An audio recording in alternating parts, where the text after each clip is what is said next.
Ce sont des larmes de joie. Quoique, compte tenu du contexte actuel, ça pourrait être presque des larmes de tristesse. Ça marche en plus. Vous ne m'épargnez rien. D'abord, j'ai appris depuis tout à l'heure que je passais en premier. J'ai appris depuis moins longtemps que ça que vous m'offriez 15 minutes. Ça peut être beaucoup plus. Bon, alors, trois quarts d'heure avant l'arrivée, vous me tirez sur la manche. Hein. Voilà, Micheline. Voilà, quand elle baillera, je comprendrai qu'elle commence à avoir soif. Bien, bonsoir à tous. Bonsoir à tous, je suis ravi d'être ici. Place d'Armes. Oui, oui. Alors, vous vous engagez, vous prenez du risque parce que vous applaudissez avant d'avoir la marchandise. C'est pas un truc, ça. Je savais pas trop de quoi vous parlez. En général, oui, en général, les Américains, quand ils font un topo, ils commencent par une blagounette, un joke. Pour l'instant, je n'ai pas sous le coude. Ça va peut-être venir. Alors, je dis que faire, que dire. Je dis tout de suite, s'il y a des âmes sensibles, allez tout de suite au kebab en face. Hein, parce que je ne suis pas là pour caresser dans le sens du poil. Les choses sont claires. Alors, je ne m'exprime pas non plus au nom de Place d'Armes. Je ne veux pas impliquer Place d'Armes dans ce que je vais dire. Je m'exprime à titre strictement personnel.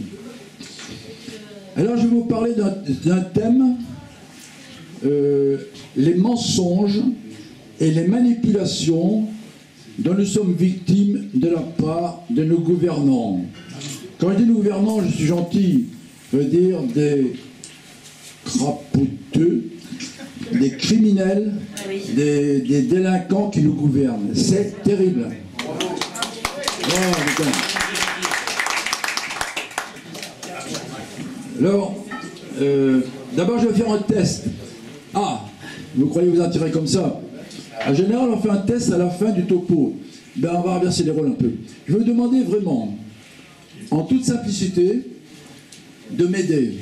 Donc vous lèverez la main, tous ceux qui doivent la lever, pour répondre à la question suivante. Qui a entendu ou sait de quoi il en retourne quand on parle de Calac? Ceux qui savent, levez la main. Non, vous ne comptez pas, vous. Bon, je vous remercie. Ce ne sera pas noté. Vos mamans et vos enfants ne sauront pas. Maintenant, qui ne sait pas ce que signifie Calac? N'hésitez pas, n'hésitez pas. Il y en a quand même quelques-uns. Bon, il faut sortir un peu de temps en temps. Alors, je vais vous dire quelques mots sur Calac. Jean-Pierre Fabre-Nadac, le président de Place d'Armes, était à Calac il y a 3 semaines, à peu près. J'étais aussi, je me suis exprimé au nom d'une autre association, parce que j'ai un képi, mais beaucoup de casquettes. Alors, il y a 4 ans, j'ai signé la lettre ouverte contre le pacte dit de Marrakech, pour des migrations ordonnées, etc., etc.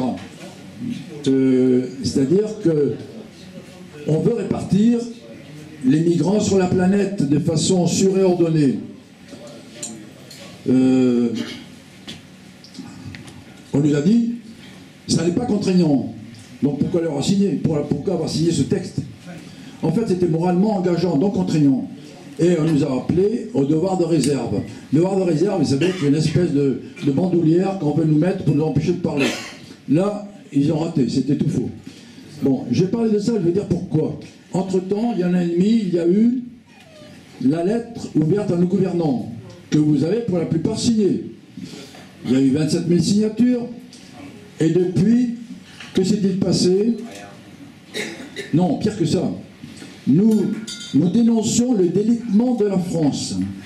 Délitement qui était approuvé par une grande majorité de la population, y compris par le porte-parole du gouvernement, de Rèse-Mémoire, M. Gabriel Attal, selon qui une large partie de la société cautionnait le délitement de la France, de la société française. Bon, et aujourd'hui, où en sommes-nous? La France n'est plus en délitement, on la détruit chaque jour un peu plus. Alors, je reviens à Calac. Je n'ai pas perdu le fil de mon idée. Calac, en fait, c'est une bourgade de 2200 habitants à l'ouest de Guingamp. Guingamp, c'est une petite ville qui se trouve à l'ouest de Saint-Brieuc. Et Saint-Brieuc, c'est une ville moyenne qui se trouve à l'ouest de Pleurtuis, que j'habite.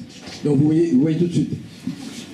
Le projet Horizon consiste en ce que 70 familles on appelle ça des migrants, soient installées au cœur de Callac. Et ça correspond exactement au projet du président de la République qui a évoqué il n'y a pas longtemps une transition démographique. Suivez mon regard. Alors, une richissime milliardaire, Madame Cohen, qui connaît Callac de loin, paye. Alors au départ, c'est un très beau projet. Par exemple, à Madagascar, ils sont allés aider des gens qui étaient dans le besoin, qui étaient dans la peine, sur place. Madagascar, qui fut, n'est-ce pas Marie-Hélène, le grenier à riz de l'océan Indien. Aujourd'hui, c'est un des pays les plus pauvres du monde. Comme l'Algérie, au moment de l'indépendance, était le deuxième pays le plus industrialisé du continent africain, on voit aujourd'hui ce qu'elle en est. Donc la colonisation, effectivement, on pourrait disserter sur la colonisation, crime contre l'humanité. Je passe. Sauf qu'aujourd'hui, pour des raisons idéologiques, les gens qui voulaient faire du bien à l'extérieur veulent aspirer un maximum de population pour nous métisser, créoliser, etc. Alors, l'enjeu, chers amis, c'est un enjeu de civilisation. Et je vais en dire quelques mots, car les gens qui viennent chez nous, d'abord n'ont pas forcément envie de venir vivre chez nous, ne parlent pas le français forcément, n'ont pas les mêmes mœurs, les mêmes coutumes, la même civilisation. Ce sont généralement des populations musulmanes. Est-ce que ce système, ce n'est pas une religion, ce système socio-politico culturel est compatible avec notre système? Je dis non. Alors, je vais quand même caser une citation, parce que ça fait toujours bien dans notre pot. Hein. C'est à vous ça. J'ai une petite citation d'un homme que vous connaissez, qui s'appelle, je ne l'appelle toujours pas par cœur, qui s'appelle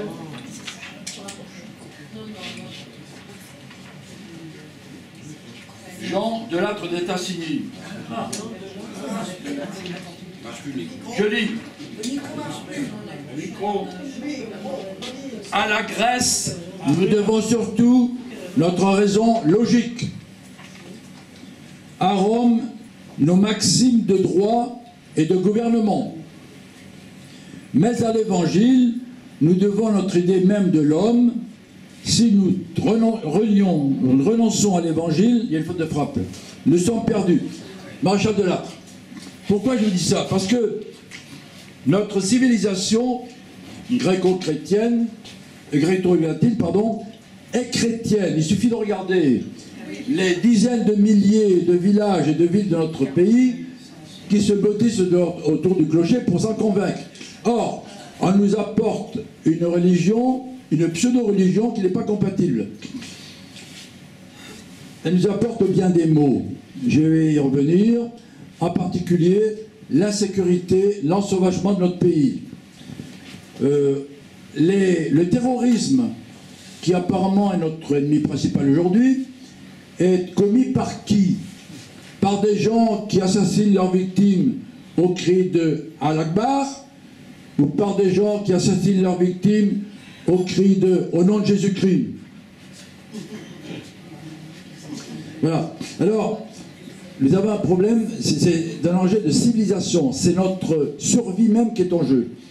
Le danger, il vient de l'extérieur et de l'intérieur. L'extérieur, pourquoi? C'est simple à comprendre. L'Afrique, aujourd'hui, compte 1,140 milliard. Dans 30 ans, elle comprendra 1 milliard de plus d'individus. Aujourd'hui, l'Afrique n'arrive pas à nourrir ses habitants. Dans 30 ans, qu'en sera-t-il? Il n'empêche que chez moi, je reçois des haricots verts qui arrivent directement du Kenya. Bon, il faut être clair.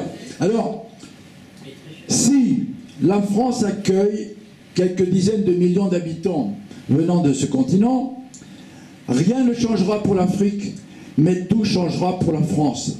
C'est là l'enjeu majeur. Et la France ne doit pas perdre sa francité, son identité, sauf à ce que tout le monde soit perdant. Nous d'abord, ceux qui vivent chez nous et ceux qui nous regardent. Parce que la France doit continuer à être un phare pour l'humanité. Nous sommes regardés par l'étranger. Ça n'a pas empêché le Gabon et le Togo de demander à rejoindre le Commonwealth. Et ça ne nous a pas empêché de quitter le Mali dans les conditions que nous savons. Mais ça, c'est le résultat de la politique de qui vous savez. Voilà. Donc, il y a un problème démographique énorme, et ça n'est pas en accueillant des millions ou dizaines de millions de soi-disant migrants qu'on sauvera la planète. Je dois préciser une chose, c'est que les gouvernants sont les complices de la traite de ces êtres humains. C'est un trafic d'êtres humains. Un exemple, dans l'île de Lesbos, au large de la Grèce, il y a un camp de personnes déplacées. Une ONG, Advocates Abroad, vous pouvez traduire? Ah ben, elle n'écoute pas. Bon, cette ONG apprend à ces personnes à mentir. C'est-à-dire qu'on leur dit, toi mon gars, tu es musulman, tu vas dire que tu es catholique, tu vas dire comment tu pries, tu vas dire que sur les grandes fêtes, donc on leur apprend à mentir pour passer les contrôles et venir chez nous en fraude. J'ai des chiffres, mais je vais pas m'étendre là-dessus. Tous les gens qui viennent chez nous ne sont pas des réfugiés pour raison de guerre ou de problèmes de politique. Ils viennent chez nous pour des raisons économiques. On ne peut pas reprocher à des gens de venir chez nous pour trouver une vie meilleure. Mais, comme l'ont dit messieurs Rocard ou madame Cresson, ancien Premier ministre socialiste, on ne peut pas accueillir toute la misère du monde. Voilà. Donc il y a un trafic d'êtres humains avec une fallacieuse humanité de façade, car chaque année, il y a des centaines ou des milliers de gens qui se noient en Méditerranée. Il faut être clair. Alors, le danger est également intérieur. C'est l'ensauvagement. Je l'ai déjà évoqué. Cette pseudo-religion n'est pas compatible avec notre système. Ça me rappelle une anecdote.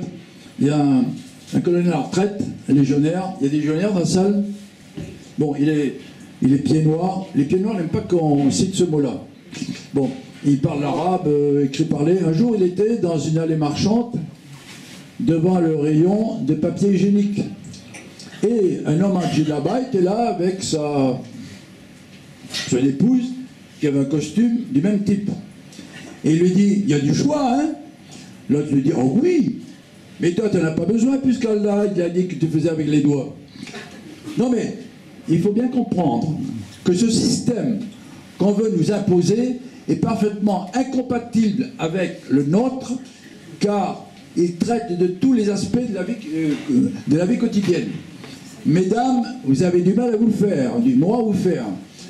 En islam, je suis désolé, du moment que madame est docile sous la couette, on lui offre le gîte et le couvert. Et si elle n'est pas docile, les imams expliquent doctement qu'il suffit de les convaincre, voire de les frapper, mais sans laisser de traces. Bon, je vais arrêter là parce que vous avez compris. L'ennemi est extérieur et intérieur. Alors, que proposer? Je pense qu'il faut d'abord passer par un redressement moral et même spirituel. D'abord, avec nos élites, qui nous mentent et qui nous manipulent. Mais aussi avec le peuple dans son ensemble. Tant qu'on n'aura pas redressé notre société, qui est devenue, comme vous le savez, matérialiste, consumériste, ludique, on aura du mal à se redresser. Voilà. Alors ça, c'était juste un petit aperçu de cette question due à l'immigration. Je vous donne un autre exemple. Je suis toujours dans le fil de mensonges et de la manipulation, nous sommes l'objet. La crise sanitaire, je ne suis pas médecin, je ne jette la pierre à personne. On nous a menti comme jamais. Et je pense que la crise sanitaire a été un extraordinaire révélateur de ce que nos élites sont corrompues, sont criminelles et sont des traîtres. D'abord, souvenez-vous, Madame Agnès Buzyn, qui a fait classer l'hydroxychloroquine comme produit nocif. Bon, tous les gens qui sont allés en Afrique le savent, on a pris la livaquine.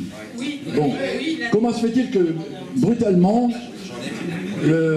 cette molécule soit interdite? La dame est allée se réfugier à l'OMS, elle va se recaser. Mais avant même qu'on ait parlé de la pandémie, parce qu'on a changé le vocabulaire, hein, je ne vais pas vous faire un topo là-dessus, on a parlé de pandémie au lieu d'épidémie. On avait commandé des millions de fioles pour contenir ce qu'allait devenir le fameux vaccin. Ensuite, on nous a dit les masques, il n'y en a pas besoin parce qu'on n'en avait pas. Puis il y en a besoin obligatoire, etc., etc.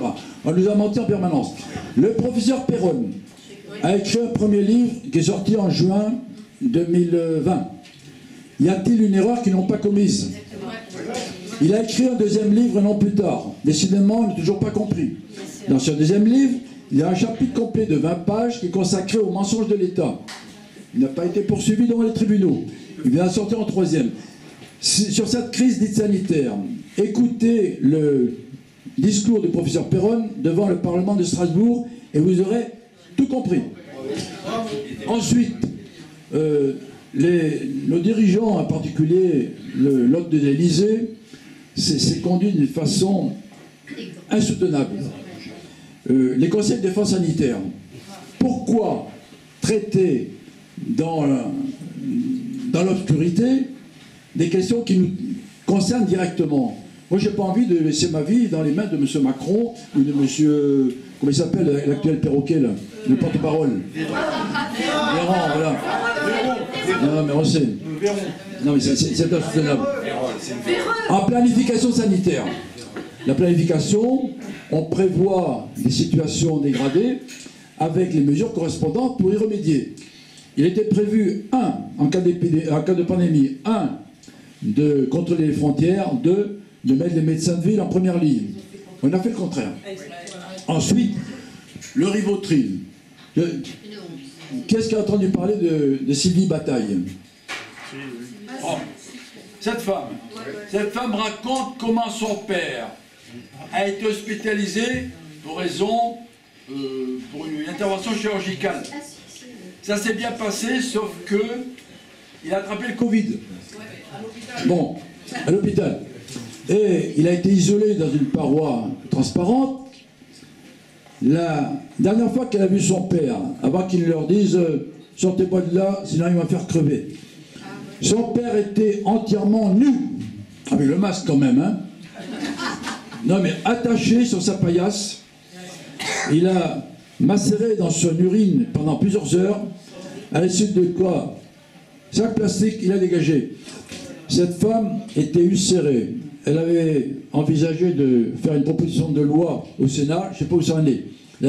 Mais un an après, j'ai entendu sur France Intox ou France Inter, ou je sais pas, le témoignage d'un cas tout à fait semblable. On nous a raconté des coups. En décembre 2020, la fille d'une dame que je connais bien, qui était infirmière à Percy, nous a dit qu'il y avait un malade Covid dans tout l'hôpital Percy, etc., etc. On nous a mis des avions. Bon, on nous a menti en permanence. Alors, qu'il soit clair, je ne jette la pierre à personne qui veut se faire injecter. Sauf que ce produit est un produit dont on ne connaît pas le contenu. On sait qu'il y a du graphène. Ce produit est expérimental, ce qui est interdit par le code de Nuremberg. Est-ce que ce produit empêche la contamination? Le numéro 2 de Pfizer vient de dire non. Est-ce que ce produit empêche la maladie? Non. Est-ce que ce produit diminue notre immunité? Oui.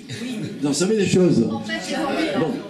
Et puis, ce qui est gravissime, c'est qu'il a des conséquences, des effets. Alors, je comprends très bien que quelqu'un qui est mal dans sa peau.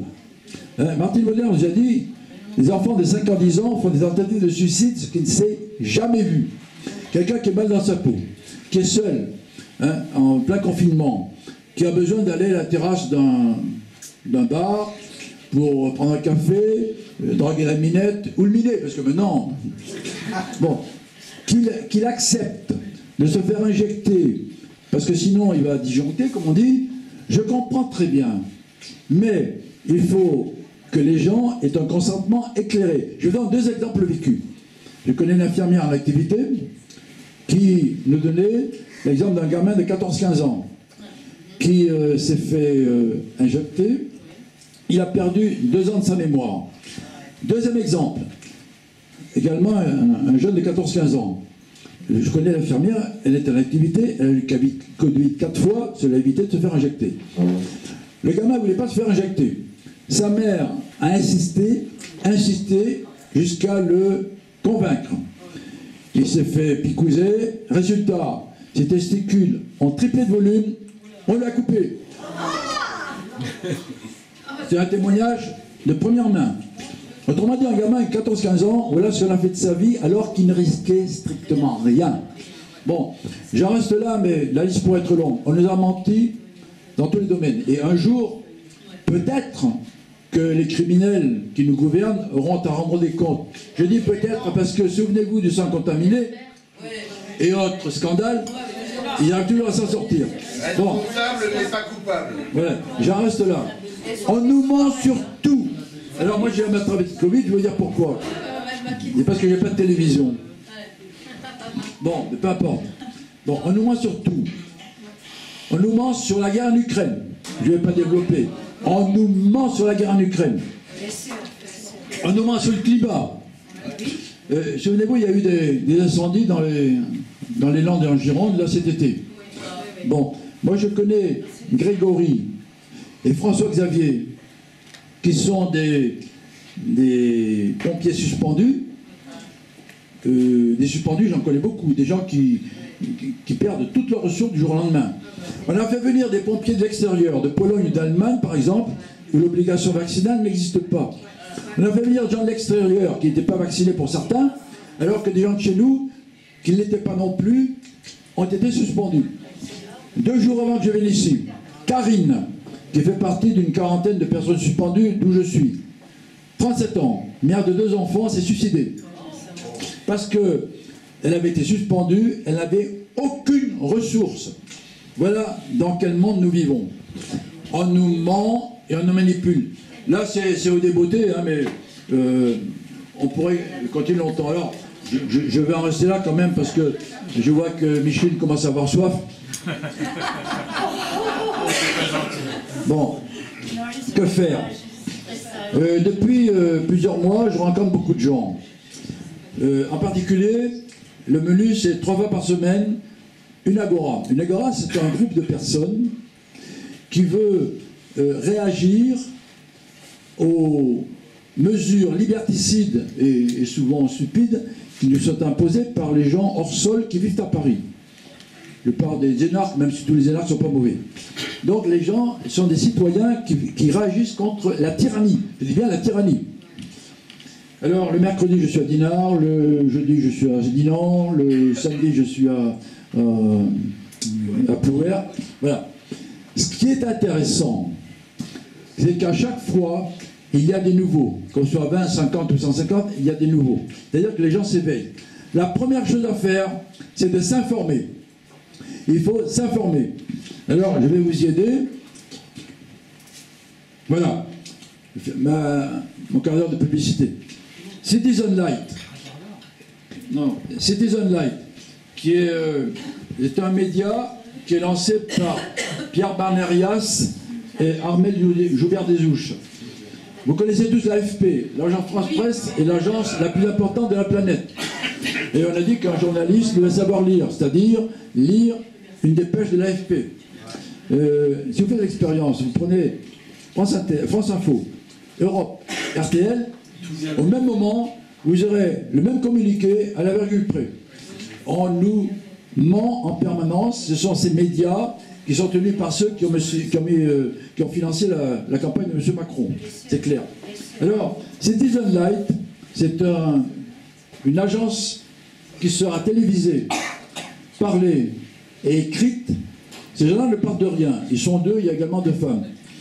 À partir de janvier, vous pourrez prendre un abonnement, 1 € par mois, 1 € par mois, pour avoir une information objective, une information venant de journalistes d'investigation. Je laisse les cartes ici, c'est gratuit. Merci. On peut également, alors donc il faut s'informer.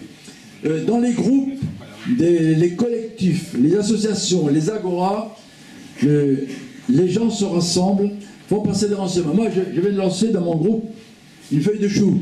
Une feuille de chou dont le titre sera le cynorhodon. Qu'est-ce qui sait ce que c'est qu'un cynorhodon?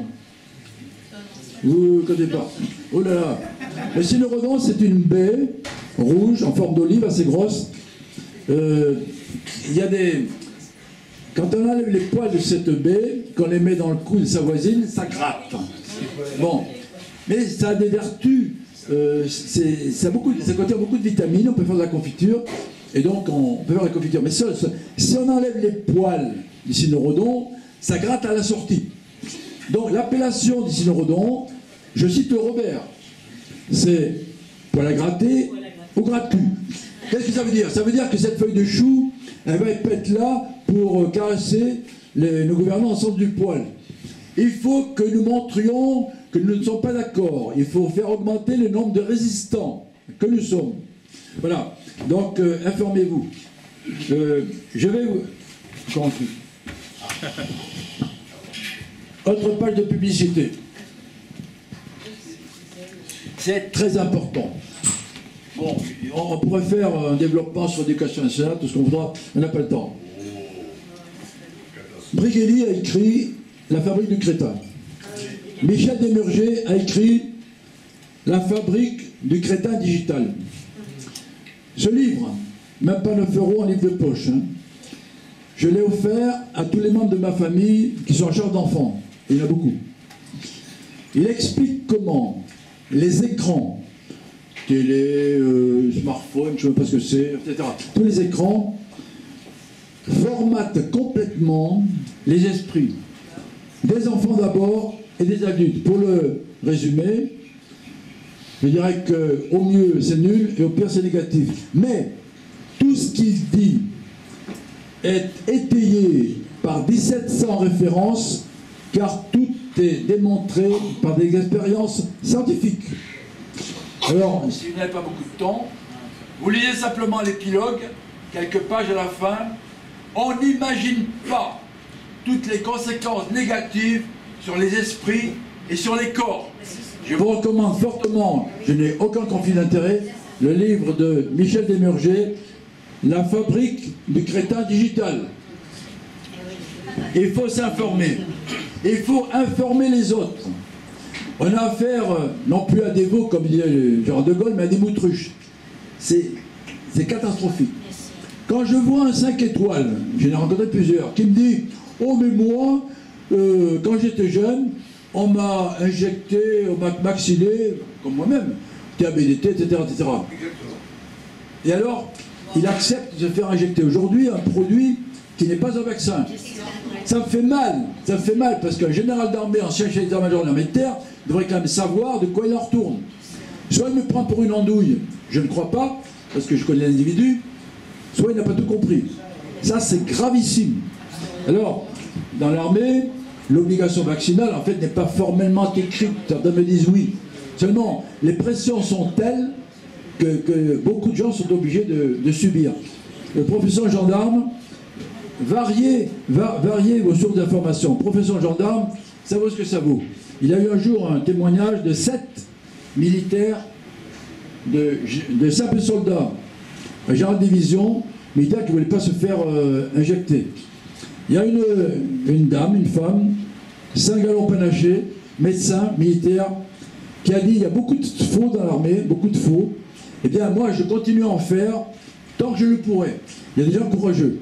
Voilà, donc on nous ment, il y a des gens qui réagissent. Il faut informer les gens sur le vaccin, sur ce qui se passe dans la rue, sur ce qui se passe en Ukraine, etc. Informer, s'informer et informer. Et aussi se former.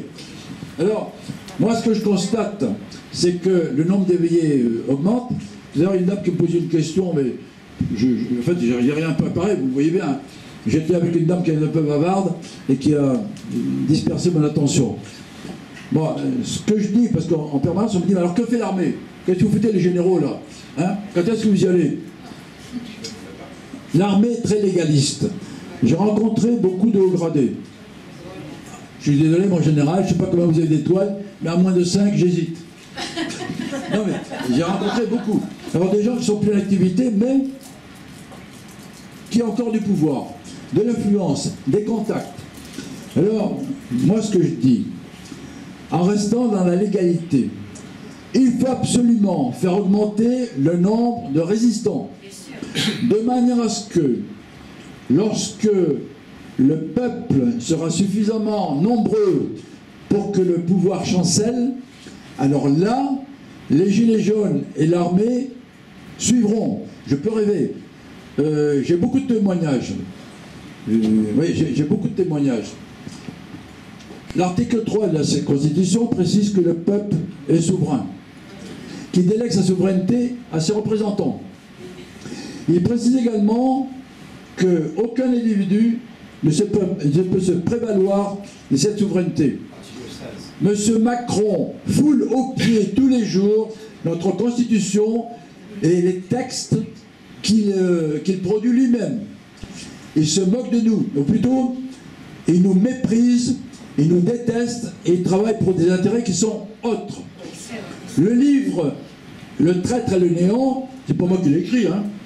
Ce sont les deux journalistes qui ont interviewé le précédent président, hein, l'homme et puis l'autre, hein, quelques 600 pages. Ce livre n'a fait l'objet d'aucune plainte, parce que tout ce qu'ils disent est avéré, comme ce que dit le professeur Perron dans un autre domaine. Donc, on doit absolument continuer le combat. Alors, pour terminer, je dirais que nous sommes tous des colibris. Ça, je le dis tellement souvent que je suis sûr que tout le monde connaît l'histoire, mais je la redis quand même. Parce qu'il y en a qui n'écoutent pas à chaque fois. Marie-Hélène, vous écoutez? Oui. Il y a le feu dans la forêt. Et tous les animaux savent qu'ils vont crever. À ce moment-là, un colibri part vers le premier point d'eau. D'eau, j'ai dit, pas de vin.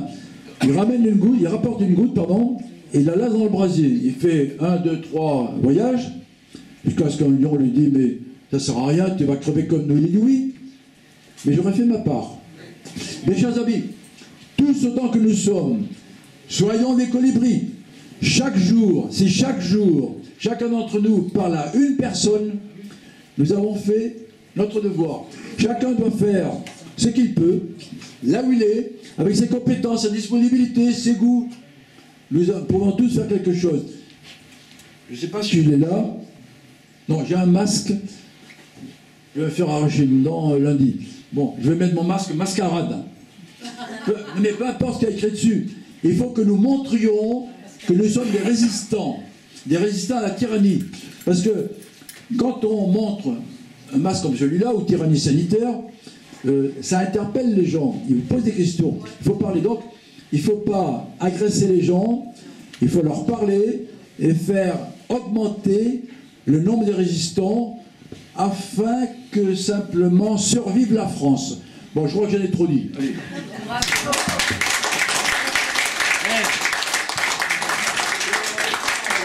Bravo.